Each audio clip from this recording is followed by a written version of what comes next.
Good evening. ഇന്ന് ഇതുവരെ തുടങ്ങുന്നു. ഞാൻ പ്രജിൻ സി കണ്ണൻ. എനിക്കൊപ്പം കേൾവി പരിമിതരെ സഹായിക്കാൻ സോനാജറി കൂടി ചേരുന്നു. ആദ്യ വാർത്തയിലേക്ക്. കൊടുവള്ളി സ്വർണ്ണ കവർച്ചയ്ക്ക് പിന്നിൽ പരാതിക്കാരനെ നേരത്തെ അറിയുന്ന സംഘമെന്ന് പോലീസ്. സംഭവത്തിൽ 5 പ്രതികളെ പിടികൂടിയെന്നും 1.3 കിലോ സ്വർണം പിടിച്ചെടുത്തുവെന്നും കോഴിക്കോട് റൂറൽ SP നിതിൻ രാജ് പറഞ്ഞു. 12 ലക്ഷം രൂപ കൊട്ടേഷൻ തുകയും പ്രതികളിൽ നിന്ന് കണ്ടെടുത്തു. ഇങ്ങനെ ഒരു ഒഫൻസ് നടത്തുന്നതിന് വേണ്ടിയിട്ട് തയ്യാറെടുത്ത തൃശ്ശൂരിലെ ഒരു ടീമിനെ മനസ്സിലാക്കുകയും തുടർന്ന് നടത്തിയ സമഗ്രമായ അന്വേഷണത്തിനൊടുവിൽ ആ ഒഫൻസിൽ കൃത്യമായും പങ്കെടുത്ത 3 പേരെ പോലീസ് അറസ്റ്റ് ചെയ്തിട്ടുണ്ട്. വിപിൻ, ഹരീഷ്, വിമൽ ഇങ്ങനെ 3 പേരെ പോലീസ് ഇതിനോടകം അറസ്റ്റ് ചെയ്തിട്ടുണ്ട്. അതോടൊപ്പം തന്നെ ഈ ഒരു സംഘത്തെ പരിചയപ്പെടുത്തി കൊടുത്ത, ഇതിന് മറ്റ് ഏർപ്പാടുകൾ ചെയ്ത ലതീഷ്, ഇങ്ങനെ ഈ കേസിൽ ഇതുവരെ 5ഓളം പ്രതികളെ പോലീസിന് അറസ്റ്റ് ചെയ്യാൻ വേണ്ടി കഴിഞ്ഞിട്ടുണ്ട്. അതോടൊപ്പം ഈ കേസിലേക്ക് ഉദ്ദേശം 1.3 കിലോഗ്രാമോളം ഗോൾഡ് നമ്മൾക്ക് റിക്കവർ ചെയ്യാൻ വേണ്ടി കഴിഞ്ഞിട്ടുണ്ട്. ഈ കേസിലേക്ക് ഉൾപ്പെട്ടിരുന്ന വാഹനങ്ങൾ, മറ്റ് ഗാഡ്ജറ്റ്സ് തുടങ്ങിയ കാര്യങ്ങളൊക്കെ പോലീസ് സീസ് ചെയ്തിട്ടുണ്ട്. ഒപ്പം ഇങ്ങനെ ഒരു ടീമിന് ഒരു പേയ്മെൻറ്റ് ബേസിസിൽ ഒരു കൊട്ടേഷൻ പോലെ നൽകിയ ഒരു 12 ലക്ഷത്തോളം രൂപ അതും പോലീസ് സീസ് ചെയ്തിട്ടുണ്ട്. ഷഹദ് റഹ്മാൻ ചെയ്യുന്നുണ്ട് കൂടുതൽ വിവരങ്ങളുമായി. ഷഹദ്, ഇപ്പോൾ ഈ സ്വർണ്ണ കവർച്ച സംബന്ധിച്ച കൂടുതൽ വിവരങ്ങൾ പുറത്തു വരുന്നു. അതിലിപ്പോൾ 1.3 കിലോ സ്വർണം കണ്ടെടുത്തു എന്ന് പോലീസ് പറയുന്നുണ്ട്. ബാക്കി കണ്ടെടുക്കാനുള്ള സ്വർണം എത്രയാണ്? അത് സംബന്ധിച്ച വിവരങ്ങൾ ഇപ്പോൾ പിടികൂടിയ പ്രതികളിൽ നിന്നും പോലീസിന് ലഭിച്ചിട്ടുണ്ടോ?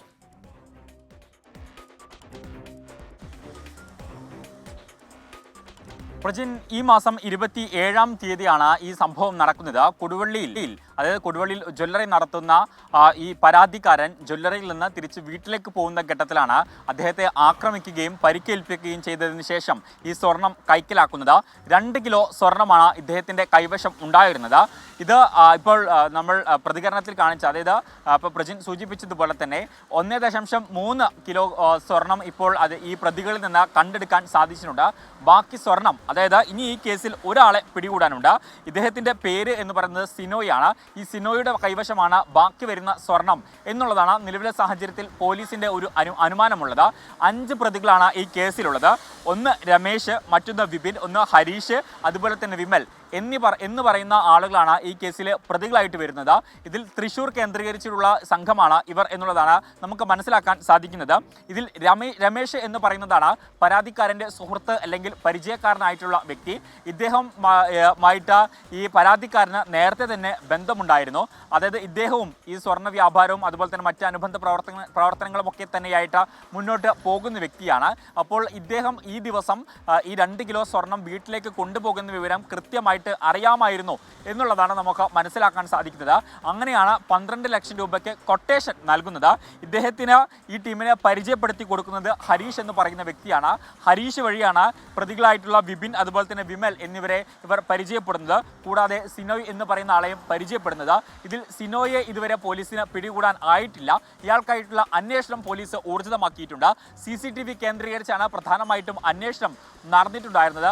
അതുവഴിയാണ് ഈ സംഭവത്തിന്റെ ചുരുളഴിയുന്നത് എന്നുള്ളതാണ് ഏറ്റവും പ്രധാനപ്പെട്ടിട്ടുള്ള കാര്യം. കൂടാതെ ഈ കേസിൽ നമുക്കറിയാം 27-ാം തീയതി നടന്ന സംഭവമാണ്. 2 ദിവസം ആകുന്നതേ ഉള്ളൂ. അപ്പോഴേക്കും ഈ പ്രതികളെ മുഴുവനായിട്ട് പിടിക്കാൻ സാധിച്ചില്ലെങ്കിലും വലിയൊരു വിഭാഗം പ്രതികളെ പോലീസിന് പിടിക്കാൻ സാധിച്ചു എന്നുള്ളത് ഏറെ പ്രശംസനീയമായിട്ടുള്ള ഒരു കാര്യമാണ്. പ്രജിൻ, ഷഹദ് റഹ്മാനാണ് വിശദാംശങ്ങൾ നൽകിയത്. ആലപ്പുഴയിലെ പാർട്ടി സമ്മേളനങ്ങളിൽ മുതിർന്ന നേതാവ് G. സുധാകരനെ ക്ഷണിക്കാത്തതിൽ വിശദീകരണവുമായി CPIM. ബുദ്ധിമുട്ടിക്കാതിരിക്കാനാണ് ക്ഷണിക്കാത്തതെന്ന് ജില്ലാ സെക്രട്ടറി R. നാസർ പറഞ്ഞു. അദ്ദേഹത്തെ ഇങ്ങനെയുള്ള പരിപാടികളിൽ കൂടെ പങ്കെടുപ്പിച്ച് ബുദ്ധിമുട്ടിക്കലാന്ന് കരുതി മാത്രമാണ്. ആലപ്പുഴയിൽ നിന്ന് മനീഷ് മഹിപാൽ വിവരങ്ങളുമായി ചെയ്യുന്നുണ്ട്. മനീഷ്, വിവിധയിടങ്ങളിൽ നടക്കുന്ന CPIM സമ്മേളനങ്ങളിലൊക്കെ തന്നെ വിവാദങ്ങൾ ഉണ്ടാകുന്നുണ്ട്. ഇപ്പോൾ ആലപ്പുഴയിലെ ഈ പുതിയ വിവാദം അത് G. സുധാകരനെ ക്ഷണിക്കാത്തതുമായി ബന്ധപ്പെട്ടാണ്. ഇപ്പോൾ വിശദീകരണം ജില്ലാ സെക്രട്ടറി നൽകുന്നത് എന്താണ്, എന്തടിസ്ഥാനത്തിലാണ് ഇപ്പോൾ മറ്റ് ഇടങ്ങളിലൊക്കെ തന്നെ, മറ്റ് കേന്ദ്രങ്ങളിലൊക്കെ തന്നെ ഈ വിഷയം എങ്ങനെയാണ് ചർച്ചയാകുന്നത് ആലപ്പുഴയിൽ? പ്രജിൻ, പാർട്ടിയിൽ ജി സുധാകരൻ ഇപ്പോൾ ഉള്ള പദവി അനുസരിച്ച് അദ്ദേഹത്തെ സാധാരണഗതിയിൽ ക്ഷണിക്കേണ്ട കാര്യം പാർട്ടിക്കില്ല. പക്ഷേ സാധാരണഗതിയിലൊക്കെ തന്നെ ഈ രീതിയിൽ സമ്മേളനങ്ങൾ നടക്കുമ്പോഴൊക്കെ തന്നെ മുതിർന്ന കമ്മ്യൂണിസ്റ്റ് നേതാക്കളെ പൊതുസമ്മേളനത്തിലേക്കോ ഉദ്ഘാടനത്തിലേക്കൊക്കെ തന്നെ വിശിഷ്ട അതിഥിയായിട്ടോ ഉദ്ഘാടകനായിട്ടോ ഒക്കെ തന്നെ വിളിക്കാറുണ്ടായിരുന്നു. നേരത്തെ കഴിഞ്ഞ സമ്മേളന കാലത്ത് ആലപ്പുഴയിൽ നടന്നിട്ടുള്ള സമ്മേളനങ്ങൾ 10ഓ 12ഓ സമ്മേളനങ്ങൾ പോലും ഉദ്ഘാടനം ചെയ്തത് ജി സുധാകരനായിരുന്നു.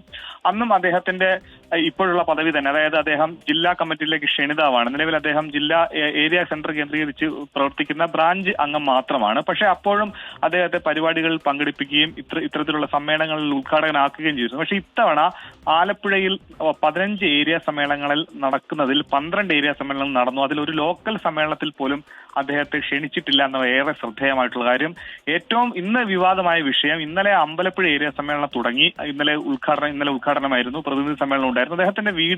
അദ്ദേഹം താമസിക്കുന്ന ആലപ്പുഴ പുന്നപ്ര പറവൂരിൽ വീടിന്റെ 1 കിലോമീറ്റർ മാത്രം അകലെയുള്ള ഈ സമ്മേളന നഗരിയിലേക്ക് പോലും അദ്ദേഹത്തെ ക്ഷണിച്ചിട്ടില്ല എന്നതാണ് ഏറെ വിവാദമായ വിഷയം. ഈ ഒരു വിഷയത്തിലാണ് ഇപ്പോൾ പാർട്ടി സെക്രട്ടറി മറുപടി നൽകിയിരിക്കുന്നത്. അദ്ദേഹത്തിനെ ശല്യപ്പെടുത്തേണ്ട, അദ്ദേഹത്തിനെ ബുദ്ധിമുട്ടിക്കേണ്ട എന്ന് കരുതിയാണ് വിളിക്കാതിരുന്നത്. അദ്ദേഹം പാർട്ടി അംഗമാണ്, പാർട്ടി പരിപാടികൾ പങ്കെടുക്കുന്നുണ്ട് എന്ന വിശദീകരണം. ശരി മനീഷ്, അതാണ് പാർട്ടി നൽകുന്ന വിശദീകരണം ജി സുധാകരനെ ക്ഷണിക്കാത്തതുമായി ബന്ധപ്പെട്ട്.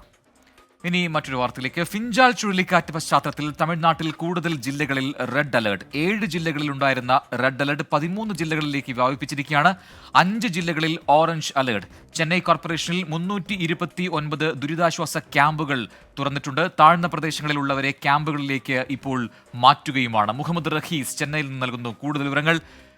റഹീസ്, അപ്പോൾ റെഡ് അലർട്ടിന്റെ എണ്ണം കൂടുന്നു, അത് കൂടുതൽ ജില്ലകളിലേക്ക് വ്യാപിപ്പിക്കുന്നു എന്ന് പറയുമ്പോൾ അല്പസ്വല്പം ഇതിൽ ജാഗ്രത പാലിക്കേണ്ടതുണ്ട് എന്നൊരു നിർദ്ദേശമായിട്ട് അതിനെ കണക്കാക്കാം. ഇപ്പോൾ ചുഴലിക്കാറ്റിന്റെ സ്ഥിതി എന്താണ്? എപ്പോഴായിരിക്കും തീരം തൊടുക? വേഗം കൂടാനുള്ള സാധ്യത എത്രമാത്രമുണ്ട് എന്നാണ് ഇപ്പോൾ ലഭിക്കുന്ന മുന്നറിയിപ്പുകൾ?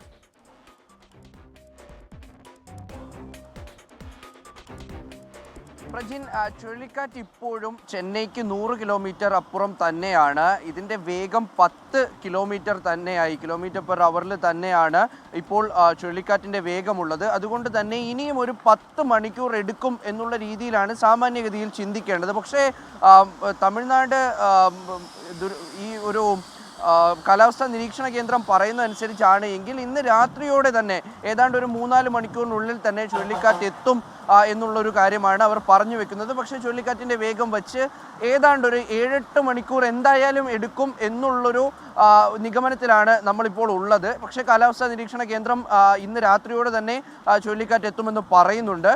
എന്തായാലും തമിഴ്നാടും അതിൻ്റെ സമീപ പ്രദേശങ്ങളും ഒക്കെ കടുത്ത ജാഗ്രതയിലാണ്. നേരത്തെ 7 ജില്ലകളിൽ മാത്രമായിരുന്നു റെഡ് അലേർട്ട് ഉണ്ടായിരുന്നത്, അതിപ്പോൾ 13 ജില്ലകളിലേക്ക് മാറിയിട്ടുണ്ട്. ചെന്നൈ, ചെങ്കൽപ്പെട്ട്, തിരുവള്ളൂർ, കാഞ്ചീപുരം, വേലൂർ, റാണിപ്പേട്ട്, തിരുപ്പത്തൂർ, കൃഷ്ണഗിരി, ധർമ്മപുരി, തിരുവണ്ണാമലൈ, കള്ളക്കുറിച്ചി, വിഴുപ്പുറം, കടലൂർ തുടങ്ങിയ ഇത്രയും ജില്ലകളിലാണ് ഇപ്പോൾ റെഡ് അലേർട്ട് ഉള്ളത്. ഒപ്പം ഈ പ്രദേശത്തൊക്കെ അല്പസമയം മുമ്പ് മഴ തോന്നു നിന്നതാണ്. ഇപ്പോൾ കുറച്ച് മഴ അധികമാകുന്നുണ്ട്. ഒപ്പം തന്നെ കാറ്റിൻ്റെ ശക്തിയും വർദ്ധിക്കുന്നുണ്ട്. ഞാനിപ്പോൾ അന്നാസാലയിലാണ് നിൽക്കുന്നത്.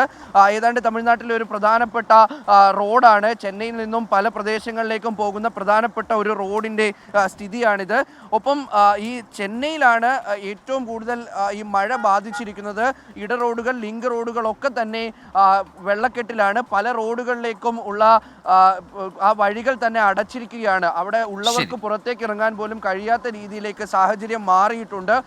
മഴ അതിശക്തമായി പെയ്യുന്നുണ്ട്. എന്തായാലും രാത്രിയോടുകൂടി ഇത് ഫിഞ്ചാൽ ചുഴലിക്കാറ്റ് തമിഴ്നാട് തീരം തൊടുമെന്നാണ് ഇപ്പോൾ പറയാനാവുക. പ്രജിൻ, ശരി. അപ്പോൾ ഇപ്പോഴും തമിഴ്നാട് മേഖലയിൽ പ്രത്യേകിച്ച് ചെന്നൈയിലൊക്കെ തന്നെ ശക്തമായ മഴയുണ്ട്, വലിയ വെള്ളക്കെട്ട് അവിടെ രൂപപ്പെട്ടിട്ടുണ്ട്. മുഹമ്മദ് റഹീസാണ് ചെന്നൈയിൽ നിന്നും വിശദാംശങ്ങൾ നൽകിയത്. Welcome back. ഇന്ന് ഇതുവരെ തുടരുന്നു. അടുത്ത വാർത്തയിലേക്ക്. ആലപ്പുഴയിൽ ഗർഭസ്ഥ ശിശുവിന് വൈകല്യം കണ്ടെത്തിയ സംഭവത്തിൽ ലാബുകൾക്കെതിരെ നടപടിയെടുത്ത് ആരോഗ്യവകുപ്പ്. 2 സ്കാനിംഗ് സെന്ററുകളുടെ ലൈസൻസ് റദ്ദാക്കി പൂട്ടി സീൽ ചെയ്തു. ആരോഗ്യമന്ത്രി വീണ ജോർജിന്റെ നിർദ്ദേശപ്രകാരമാണ് നടപടി. വിവരങ്ങളുമായി AV ജയശങ്കർ ചേരുന്നുണ്ട്. ജയ്, ഇപ്പോൾ ഈ നടപടി അത് എന്തൊക്കെ ബോധ്യത്തിന്റെ അടിസ്ഥാനത്തിലാണ്? കഴിഞ്ഞ ദിവസം 2 സമിതികൾ അന്വേഷിക്കാൻ, ഈ സംഭവം അന്വേഷിക്കാനുള്ളതിൽ ഒരു സമിതിയെ മാത്രം നിലനിർത്തി കാര്യങ്ങൾ മുന്നോട്ട് കൊണ്ടുപോയിരുന്നു. ഇപ്പോൾ ആരോഗ്യമന്ത്രിയുടെ നിർദ്ദേശപ്രകാരമാണ് ഇങ്ങനെ ഈ സ്ഥാപനങ്ങൾ പൂട്ടി സീൽ ചെയ്തതെന്ന് മനസ്സിലാക്കുന്നു. വിവരങ്ങൾ എന്താണ്? അതായത് ഗർഭസ്ഥ ശിശുവിന് വൈകല്യങ്ങൾ കണ്ടെത്തിയ സാഹചര്യത്തിലാണ് കർശന നടപടിയുമായി ആരോഗ്യവകുപ്പ് മുന്നോട്ട് പോകുന്നത്. ഈ സ്കാനിങ്ങൾ ഉൾപ്പെടെ നടത്തിയ 2 സ്കാനിംഗ് സെന്ററുകളുടെ ലൈസൻസാണ് ഇപ്പോൾ ആരോഗ്യവകുപ്പ് റദ്ദാക്കിയിരിക്കുന്നത്. തൊട്ടു പിന്നാലെ ഉദ്യോഗസ്ഥർ ഇവിടെ എത്തുകയും ഈ സ്ഥാപനത്തിലെ മുഴുവൻ സ്ഥാപനജംഗ വസ്തുക്കൾ ആരോഗ്യവകുപ്പ് സീൽ ചെയ്യുകയും ചെയ്തു. ഈ സ്ഥാപനം ചട്ടവിരുദ്ധമായി പ്രവർത്തിച്ചു എന്നാണ് ആരോഗ്യവകുപ്പ് നടത്തിയ പരിശോധനയിൽ നിലവിൽ കണ്ടെത്തിയിരിക്കുന്നത്. കാരണം ഈ സ്കാനിങ്ങിൻ്റെ ഉൾപ്പെടെയുള്ള റെക്കോർഡുകൾ 2 വർഷം സ്ഥാപനത്തിൽ സൂക്ഷിക്കണമെന്നാണ് ചട്ടം. പക്ഷേ ഈ സ്ഥാപനത്തിൽ ഇതുവരെ നടത്തിയ സ്കാനിംഗ് സംബന്ധിച്ച് ഒരു റെക്കോർഡുകളും ഇല്ല എന്ന ഈ പരിശോധനയിൽ കണ്ടെത്തി. എന്തായാലും സ്ഥാപനത്തിൻ്റെ 2 സ്ഥാപനങ്ങളുടെയും ലൈസൻസ് നിലവിൽ കട്ടാക്കിയിട്ടുണ്ട്. ഇവിടെയുള്ള പ്രധാനപ്പെട്ട സാധനങ്ങളെല്ലാം തന്നെ സ്കാനിംഗ് ഉപകരണങ്ങൾ ഉൾപ്പെടെ ആരോഗ്യവകുപ്പ് ഉദ്യോഗസ്ഥർ സീൽ ചെയ്തിട്ടുണ്ട്. എന്തായാലും ഈ സംഭവവുമായി ബന്ധപ്പെട്ട അന്വേഷണം തുടരുകയാണ്. ഇതിൻ്റെ അന്തിമ റിപ്പോർട്ടിൻ്റെ അടിസ്ഥാനത്തിലായിരിക്കും കൂടുതൽ നടപടികൾ ഉണ്ടാവുക. ഇതുമായി ബന്ധപ്പെട്ട് തുടർ നിയമ നടപടികൾ ആരോഗ്യവകുപ്പിൻ്റെ ഭാഗത്തുനിന്നുണ്ടാകുമെന്നാണ് ആരോഗ്യവകുപ്പ് വൃത്തങ്ങൾ വ്യക്തമാക്കുന്നത്. എന്തായാലും വിഷയത്തിൽ കർശന നടപടി വേണമെന്ന മന്ത്രി വീണ ജോർജ് നിർദ്ദേശത്തിന്റെ അടിസ്ഥാനത്തിലാണ് ഇത്തരത്തിൽ തുടർ നടപടികളുമായി ഉദ്യോഗസ്ഥർ മുന്നോട്ട് പോകുന്നത്. വരും ദിവസങ്ങളിലും ഇതിന്റെ തുടർ നടപടികൾ ഉണ്ടാകും. ഇതുമായി അന്തിമ റിപ്പോർട്ട് ഉടൻ തന്നെ ആരോഗ്യമന്ത്രിക്ക് സമർപ്പിക്കുമെന്നാണ് ഇതുമായി ബന്ധപ്പെട്ട ഉദ്യോഗസ്ഥർ പറയുന്നത്. പ്രജിത്ത്, എ വിജയശങ്കറാണ് വിവരങ്ങൾ നൽകിയത്. മലപ്പുറം വണ്ടൂരിൽ പ്രിയങ്ക ഗാന്ധി എംപിയുടെ റോഡ് ഷോ ആരംഭിച്ചിരിക്കുന്നു. AP അനിൽകുമാർ MLA, കോൺഗ്രസ് നേതാവ് ആളിപ്പറ്റ ജമീല തുടങ്ങിയവർ പ്രിയങ്കയ്ക്കൊപ്പമുണ്ട്. റോഡ് ഷോയിൽ മുസ്ലിം ലീഗിന്റെ പ്രാദേശിക നേതാക്കൾ മാത്രമാണ് പങ്കെടുക്കുന്നത് എന്ന കാര്യവും ശ്രദ്ധേയമാണ്. സമീർ ബിൻ കരീം മലപ്പുറത്ത് നിന്ന് ചേരുന്നു കൂടുതൽ വിവരങ്ങളുമായി. സമീർ, ഇപ്പോൾ ഈ റോഡ് ഷോ അത് ആരംഭിച്ച് അതിപ്പോൾ എവിടെ എത്തിയിട്ടുണ്ട്? അത് ഏറ്റവും ശ്രദ്ധേയമായ കാര്യം മുസ്ലിം ലീഗിന്റെ പ്രധാനപ്പെട്ട നേതാക്കൾ ആരും ഈ റോഡ് ഷോയുടെ ഭാഗമായി പങ്കെടുക്കുന്നില്ല എന്നത് തന്നെയാണ്. വിവരങ്ങൾ എന്താണ്? പ്രജിൻ, വണ്ടൂരിലെ പ്രിയങ്ക ഗാന്ധി MPയുടെ റോഡ് ഷോ ഇപ്പോൾ അവസാനിച്ചിരിക്കുകയാണ്. ഈ റോഡ് ഷോയിൽ പ്രധാനമായും 200 മീറ്റർ മാത്രമാണ് റോഡ് ഷോ ഉണ്ടായിരുന്നത്. അതിൽ കോൺഗ്രസ് നേതാവ് Alipatta Jameela, KC Venugopal MP, AP Anilkumar MLA തുടങ്ങിയ കോൺഗ്രസിന്റെ നേതാക്കൾ പങ്കെടുത്തപ്പോൾ മുസ്ലിം ലീഗിന്റെ മുതിർന്ന ആരും തന്നെ ഉണ്ടായിരുന്നില്ല എന്നതാണ് ഏറെ പ്രധാനപ്പെട്ട കാര്യം. ഈ പ്രിയങ്ക ഗാന്ധിയുടെ പര്യടന പരിപാടിയുമായി ബന്ധപ്പെട്ട് ലീഗ് നേതാക്കളെ ക്ഷണിച്ചില്ല എന്നുള്ള ഒരു പരാതിയാണ് ലീഗ് നേതൃത്വം മുന്നോട്ട് വെക്കുന്നത്. അതായത് മുതിർന്ന നേതാക്കളെ ക്ഷണിച്ചിട്ടില്ല എന്നുള്ളതാണ്. ഇന്ന് നിലമ്പൂരിലെ പരിപാടിയിലും ലീഗ് നേതാക്കൾ ആരും തന്നെ പങ്കെടുത്തിരുന്നില്ല. കാരണം PV അബ്ദുൽ വഹാബ് MP നിലമ്പൂരിലെ വീട്ടിലുണ്ടായ സമയത്താണ് നിലമ്പൂരിലെ പ്രിയങ്കയുടെ പരിപാടി നടക്കുന്നത്. അപ്പോൾ അതുകൊണ്ട് തന്നെ ആ സമയത്ത് വഹാബ് MP ക്ഷണിക്കാത്തത് മൂലം അദ്ദേഹം പങ്കെടുത്തില്ല. അത് പിന്നാലെ വാർത്തയാവുകയും ചെയ്തു. അതിന് പിന്നാലെ ഉച്ചയോടുകൂടി വണ്ടൂരിലെ പരിപാടിക്ക് ET മുഹമ്മദ് ബഷീർ MPയെ ഉച്ചയോടുകൂടിയാണ് ഈ കോൺഗ്രസ് നേതൃത്വം ക്ഷണിക്കുന്ന ഒരു സാഹചര്യം ഉണ്ടായത്. എന്നാൽ വണ്ടൂരിലെ പരിപാടിയിൽ അദ്ദേഹം പങ്കെടുത്തിട്ടില്ല എന്നുള്ളതാണ് ഏറെ പ്രധാനപ്പെട്ട കാര്യം. മുസ്ലിം ലീഗ് നേതൃത്വം കൃത്യമായ അതൃപ്തിയിലാണ്. കാരണം തിരഞ്ഞെടുപ്പ് സമയത്തൊക്കെ തന്നെ വലിയ റോഡ് ഷോകളിലും ഒപ്പം തന്നെ വലിയ പ്രചാര പരിപാടികളിലും മുസ്ലിം ലീഗ് നേതൃത്വം കൃത്യമായി തന്നെ പങ്കെടുത്തിരുന്നു. പക്ഷേ എന്നിട്ടും എന്തുകൊണ്ടാണ് ഈ നന്ദി പറയുന്ന പ്രത്യേകിച്ചുള്ള ഈ ഒരു വലിയ ആഘോഷ പരിപാടിയിൽ എന്തുകൊണ്ട് പങ്കെടുപ്പിച്ചിട്ടില്ല എന്നുള്ള ചോദ്യമാണ് മുതിർന്ന നേതാക്കൾ മുന്നോട്ട് വെക്കുന്നത്. പ്രജിൻ, ശരി. സമീർ ബിൻ കരീമാണ് മലപ്പുറത്തുനിന്നും വിവരങ്ങൾ നൽകിയത്. മൂന്നാർ ടാറ്റ ടീ മ്യൂസിയത്തിന് സമീപം കാട്ടുപോത്തിറങ്ങി. വിനോദസഞ്ചാരികൾക്ക് ഇടയിലേക്കാണ് കാട്ടുപോത്ത് എത്തിയത്. ആളുകൾ ഓടി മാറിയതിനാൽ അപകടം ഒഴിവായി. രാഹുൽ വിജയ് നൽകുന്നതിന്റെ കൂടുതൽ വിവരങ്ങൾ. രാഹുൽ, ഇപ്പോഴും ഈ മേഖലയിൽ ഈ കാട്ടുപോത്തുണ്ടോ? അതിന്റെ വിവരങ്ങൾ എന്താണ്? അധികൃതർ അവിടെ എത്തിയിട്ടുണ്ടോ? നിലവിൽ ജനവാസ മേഖലയിൽ നിന്ന് ഈ കാട്ടുപോത്ത് കാട് കയറിയിട്ടുണ്ട്. പക്ഷേ ഏത് സമയം വേണമെങ്കിലും വീണ്ടും ജനവാസ മേഖലയിലേക്ക് ഇറങ്ങാം എന്നുള്ളതാണ് ഏറ്റവും പ്രധാനപ്പെട്ട കാര്യം. വൈകിട്ട് 3:30 കൂടിയായിരുന്നു ഈ കാട്ടുപോത്ത് ടാറ്റ ടീ മ്യൂസിയത്തിന് സമീപത്തേക്ക് എത്തിയത്. വിനോദസഞ്ചാരികൾ എപ്പോഴും എത്തുന്ന വലിയ തിരക്കുള്ള ഒരു സ്ഥലമാണ് ടാറ്റ ടീ മ്യൂസിയം എന്ന് പറയുന്നത്. അതിനിടയിലേക്ക് കാട്ടുപോത്ത് വരികയും കാട്ടുപോത്തിനെ കണ്ട് ഭയന്ന് വിനോദസഞ്ചാരികൾ ഓടി മാറുകയുമായിരുന്നു. അതുകൊണ്ട് തന്നെയാണ് വലിയ അപകടം ഒഴിവായതെന്ന് പറയാതിരിക്കാൻ കഴിയില്ല. പിന്നീട് ഏറെ നേരം അതിനെ ചുറ്റിക്കറങ്ങിയ കാട്ടുപോത്ത് സ്വമേധയാ തന്നെ കാട് കയറുകയായിരുന്നു എന്നുള്ളതാണ് ഏറ്റവും പ്രധാനപ്പെട്ട കാര്യം. വനംവകുപ്പ് ഉദ്യോഗസ്ഥർ സംഭവം സമയം ഈ സ്ഥലത്തുണ്ടായിരുന്നില്ല. ശരി, രാഹുൽ വിജയനാണ് കട്ടപ്പനയിൽ നിന്ന് വിശദാംശങ്ങൾ നൽകിയത്.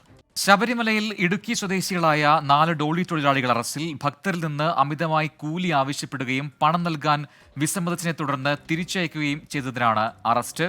വിവരങ്ങളുമായി YS അഭിനന്ദ് ശബരിമലയിൽ നിന്ന് ചേരുന്നു. അഭി, എന്താണ് ഇതിൽ ഈ സംഭവം? അതിൽ എന്തിനാണ് ഇപ്പോൾ ഈ അറസ്റ്റ് രേഖപ്പെടുത്തിയിരിക്കുന്നത്? തിരുവിതാംകൂർ ദേവസ്വം ബോർഡിന്റെ കർശനമായ ഒരു നടപടി ഉണ്ടായിരുന്നു. കൃത്യമായി തന്നെ ഒരു എല്ലാത്തിനും കുടിവെള്ളത്തിനൊപ്പം തന്നെ ഡോളിക്കും അടക്കം ഒരു കൃത്യമായ വില നിശ്ചയിച്ചു കൊടുത്തിട്ടുള്ള ഒരു ഉത്തരവ് പുറപ്പെടുവിച്ചിരുന്നു. ആ ഉത്തരവിനപ്പുറത്തേക്ക് കൂടുതൽ തുക ഈ ഭക്തജനങ്ങളുടെ കയ്യിൽ നിന്ന് ഈടാക്കിയതിന്റെ അടിസ്ഥാനത്തിലാണ് ഇപ്പോൾ പോലീസ് ഒരു കടുത്ത നടപടിയിലേക്ക് കടന്നിരിക്കുന്നത്. സ്ഥലത്ത് ആ സമയത്ത് ഡ്യൂട്ടിയിലുണ്ടായിരുന്ന പോലീസ് ഉദ്യോഗസ്ഥർ ഇവരെ കുറിച്ചുള്ള വിവരം പമ്പ പോലീസ് സ്റ്റേഷനിൽ കൈമാറുന്നു. അങ്ങനെ പമ്പ പോലീസാണ് ഇവരെ അറസ്റ്റ് ചെയ്തിപ്പോൾ നീക്കിയിരിക്കുന്നത്. ഇടുക്കി സ്വദേശികളായ 4 പേരാണ് ഇപ്പോൾ പോലീസിന്റെ പിടിയിലായിരിക്കുന്നത്. ഇവർക്ക് ഇതിലേക്കുള്ള ഡോളി മുന്നോട്ട് കൊണ്ടുപോകാൻ വേണ്ടിയുള്ള ലൈസൻസ് അടക്കം ഇപ്പോൾ റദ്ദാക്കുന്നുണ്ട്. ഇവർ ഇപ്പോൾ ശരി, YS അഭിനന്ദാണ് വിശദാംശങ്ങൾ നൽകിയത്. കൂടുതൽ കൂലി ചോദിച്ചു എന്നതാണ് ഒരു കുറ്റം. അതിനാണ് ഇപ്പോൾ 4 ഡോളി തൊഴിലാളികളെ അറസ്റ്റ് ചെയ്തിരിക്കുന്നത്. മാത്രമല്ല, പണം നൽകാൻ വിസമ്മതിച്ചപ്പോൾ അവരെ തിരിച്ചയക്കുകയും ചെയ്തു എന്നാണ് ഇവർക്കെതിരെയുള്ള കുറ്റമായി ഇപ്പോൾ കണ്ടെത്തിയിരിക്കുന്നത്. YS അഭിനന്ദാണ് വിവരങ്ങൾ നൽകിയത്. ഇനി ശബരിമലയിൽ ഇന്നത്തെ ചടങ്ങുകൾ നോക്കാം. BLM housing cooperative society limited ശബരിമലയിലെ ചടങ്ങുകൾ സമർപ്പിക്കുന്നത് Bharat Lajna multi state housing cooperative society limited.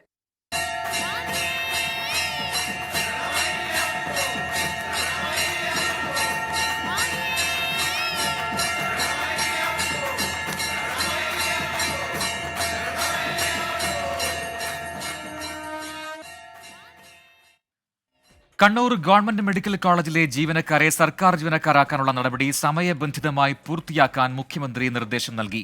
3 ആഴ്ചയ്ക്കുള്ളിൽ ധനവകുപ്പ് ബന്ധപ്പെട്ട ഫയലുകളിൽ തീരുമാനമെടുക്കും. ഇടക്കാല ആശ്വാസം അനുവദിക്കുന്നത് പരിശോധിച്ച് അടിയന്തരമായി തീരുമാനമെടുക്കും. AV ജയശങ്കർ തിരുവനന്തപുരത്ത് നിന്ന് നൽകും കൂടുതൽ വിവരങ്ങൾ. ജയശങ്കർ, കണ്ണൂർ മെഡിക്കൽ കോളേജ് പഴയ പരിയാരം മെഡിക്കൽ കോളേജ്, അതാണ് കണ്ണൂർ മെഡിക്കൽ കോളേജായി മാറിയത്. അപ്പോൾ അവിടുത്തെ ആൾക്കാരെ സ്ഥിരപ്പെടുത്തുക, സർക്കാർ ജീവനക്കാരായി മാറ്റുക, ഈ ആവശ്യങ്ങൾ കഴിഞ്ഞ കുറേ നാളുകളായി ഉയർന്നതാണ്. ഇപ്പോൾ ഈ തീരുമാനം എന്താണ്? മുഖ്യമന്ത്രിയുടെ നിർദ്ദേശം എന്താണ്? അതായത് പ്രജിൻ, ഈ മെഡിക്കൽ കോളേജ് സർക്കാർ ഏറ്റെടുത്തതിന് ശേഷം ഇതിൻ്റെ സാങ്കേതിക നടപടിക്രമങ്ങൾ വലിയ തോതിൽ എഴയുന്ന ഒരു സാഹചര്യമാണ്. കാരണം ജീവനക്കാരുടെ സ്ഥിരപ്പെടുത്തൽ ഉൾപ്പെടെ മന്ദഗതിയിലാണ്.